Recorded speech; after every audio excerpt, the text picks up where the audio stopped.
News 18 India.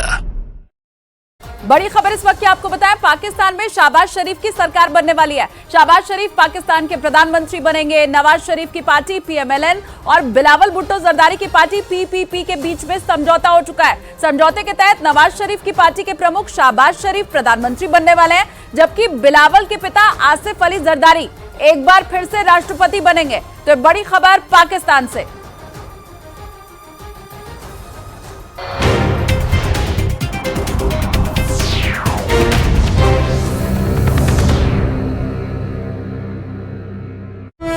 Sitamarhi की सभा में पहुंचने से ठीक पहले मंच ही टूट गया। आनंद फानन में आयोजकों ने जुगाड़ वाला मंच बनाने की तैयारी कर ली। आपाधापी के बीच तेजस्वी की जन विश्वास यात्रा सीतामढ़ी पहुंच गई। मंच टूट चुका था, इसलिए तेजस्वी ने बस से ही लोगों को संबोधित किया। उन्होंने पहले देसी अंदाज में सर पर हरा गमछा बांधा और फिर भाषण दिया और चुटीले अंदाज में नीतीश पर हमला किया। साल डेढ़ साल बाद वोट लेने से कभी सुना है? सीतामढ़ी में हुई इस सभा में आरजेडी के अलावा कांग्रेस के लोग भी शामिल हुए और बिहार में महागठबंधन की ताकत दिखाने की कोशिश की। तेजस्वी की ये यात्रा नीतीश कुमार की एनडीए में वापसी के कुछ दिनों बाद ही हुई, इसलिए इसे आरजेडी का शक्ति प्रदर्शन माना गया। अपनी इस यात्रा में तेजस्वी बिहार के 30 से ज्यादा जिलों का दौरा करेंगे। उन्होंने अपनी यात्रा की शुरुआत मुजफ्फरपुर से की और इसके लिए पूजा पाठ करके घर से निकले। तेजस्वी ने पटना में अपने घर पर शिवलिंग का अभिषेक किया, फिर साईं प्रतिमा के आगे पूजा की। इसके बाद उन्होंने गाय को अपने हाथ से खाना खिलाया। इस दौरान तेजस्वी के माता पिता लालू प्रसाद यादव और राबड़ी देवी उनके साथ रहे। पूजा पूरी होने के बाद तेजस्वी ने उनका आशीर्वाद लिया। यही नहीं, वो नीतीश सरकार पर निशाना साधना नहीं भूले। नीतीश जी के पास कोई विजन नहीं है, ना ही गठबंधन बनने का कोई रीजन है। पूजा पाठ के बाद तेजस्वी ने अपनी बेटी के साथ समय बिताया। वो उसके साथ खेलते और उसे पुचकारते नजर आए, क्योंकि कुछ दिनों के लिए तेजस्वी अपने घर और बेटी से दूर रहने वाले हैं और बेटी के साथ खेलकर तेजस्वी ने वो कमी पूरी करने की कोशिश की। अभी तो ढूंढती रहती है पापा को। अभी 4-5 दिन के लिए तो बाहर जा रहे हैं, तो बच्चों का शौक होता है। अपनी जन विश्वास यात्रा के दौरान तेजस्वी बिहार के 30 से ज्यादा जिलों का दौरा करने वाले हैं। सबसे पहले वो मुजफ्फरपुर पहुंचे और लोगों को संबोधित किया।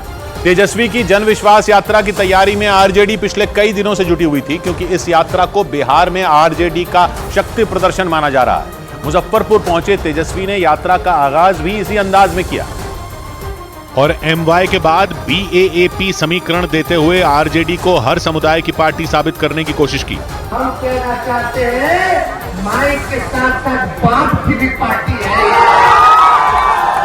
लेकिन तेजस्वी के इस नए बयान पर बीजेपी ने तंज कस दिया। एवरवेशन के खेल में वो कुछ भी क्लियर करें, लेकिन ये स्पष्ट है कि राष्ट्रीय जनता दल उनके माई बाप की ही पार्टी है।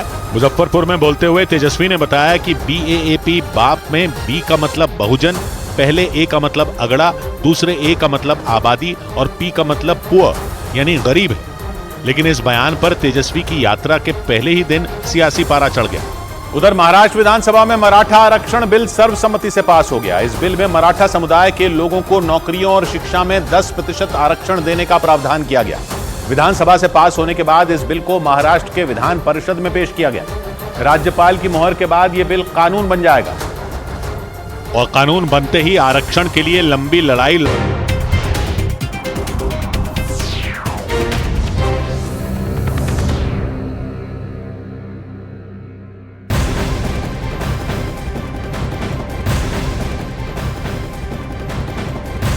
और इस वक्त की बड़ी खबर के साथ हम बुलेटिन की शुरुआत करेंगे। पंजाब और हरियाणा के शंभू बॉर्डर पर धरना दे रहे प्रदर्शनकारी आज दिल्ली कूच करेंगे। आंदोलनकारी आज शंभू बॉर्डर के साथ खनौरी बॉर्डर से भी दिल्ली जाने का प्रयास करेंगे और इसके लिए आंदोलनकारी बड़ी संख्या में शंभू बॉर्डर पर इकट्ठा हो रहे हैं। रात से आंदोलनकारी बैरिकेड तोड़ने के लिए अपने साथ बड़ी बड़ी मशीनें भी लेकर पहुंच रहे हैं। लेकिन इस बीच पंजाब के डीजीपी ने बड़ा आदेश जारी कर दिया है कि पंजाब के डीजीपी ये आदेश दे चुके हैं कि पंजाब और हरियाणा बॉर्डर पर बड़ी गाड़ियों और मशीनों को ले जाने पर रोक लगा दी गई है।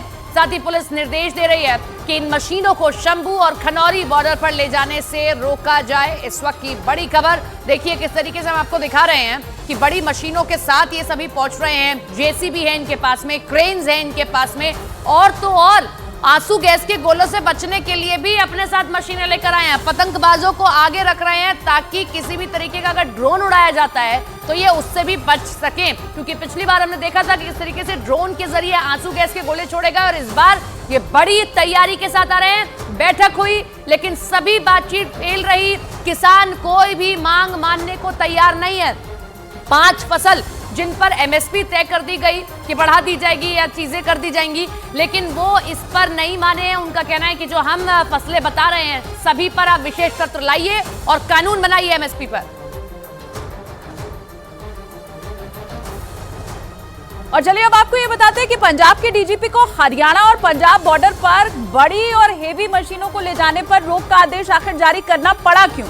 इसके पहले हरियाणा के डीजीपी ने पंजाब के डीजीपी को एक पत्र लिखा था और गृह मंत्रालय का पंजाब के मुख्य सचिव को। इसके बाद हमने देखा कि कैसे निर्देश भी जारी किया गया, आग्रह किया गया था बाकायदा। और देखिए हरियाणा की डीजीपी ने बड़ी मशीनों के बॉर्डर पर पहुंचने से कानून व्यवस्था के खराब होने का हवाला दिया। इसके साथ ही बॉर्डर पर तैनात पुलिस कर्मियों की जान को खतरा भी बताया गया। और इतना ही नहीं, गृह मंत्रालय ने भी पंजाब के मुख्य सचिव को कानून व्यवस्था पर चिंता जाहिर की थी।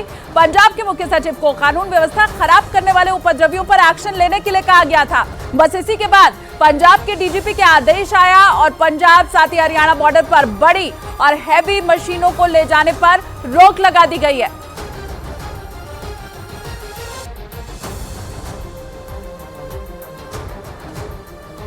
और हरियाणा पंजाब बॉर्डर पर डटे आंदोलनकारी दिल्ली कूच की रणनीति तैयार कर रहे हैं। शंभू बॉर्डर पर धरना दे रहे आंदोलनकारी हरियाणा पुलिस की बैरिकेडिंग तोड़ने के लिए जेसीबी लेकर आ रहे हैं, हाइड्रोक्लोनिक क्रेन लेकर आ रहे हैं, ऐसी हैवी मशीनरीज के साथ पहुंच रहे हैं। किसानों को रोकने के लिए हरियाणा पुलिस और पहले मिलिट्री फोर्स भी अलर्ट हो गई है। शंभू बॉर्डर पर सीमेंट के गार्डर, कंटीली तारें बिछा दी गई हैं ताकि किसी भी तरीके से इन सभी को रोका जा सके। और पुलिस ने 8 दिनों से आंदोलनकारियों को वहीं रोका हुआ था, लेकिन अब ये फिर से दिल्ली कूच का आह्वान कर रहे हैं और इस बार बड़ी तैयारी के साथ आते दिखाई दे रहे हैं। 3 तस्वीरें हम आपको दिखा रहे हैं। रात भर से ही वहां पर आंदोलनकारी इकट्ठा होना शुरू हो चुके हैं। शंभू बॉर्डर पर आंदोलनकारियों को रोका गया, बैरिकेड तोड़ने की इनकी तैयारी।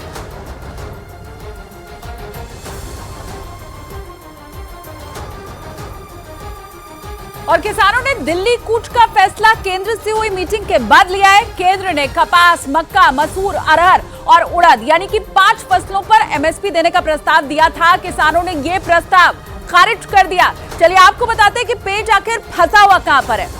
देखिए सरकार का प्रस्ताव ठुकराने के बाद केंद्रीय मंत्री अर्जुन मुंडा ने किसान संगठनों से शांति बनाए रखने की अपील की और बातचीत से समस्या का समाधान निकालने की बात भी कही। एमएसपी गारंटी वाला कानून जिसके ऊपर सहमति अभी नहीं बन पाई है। हालांकि 5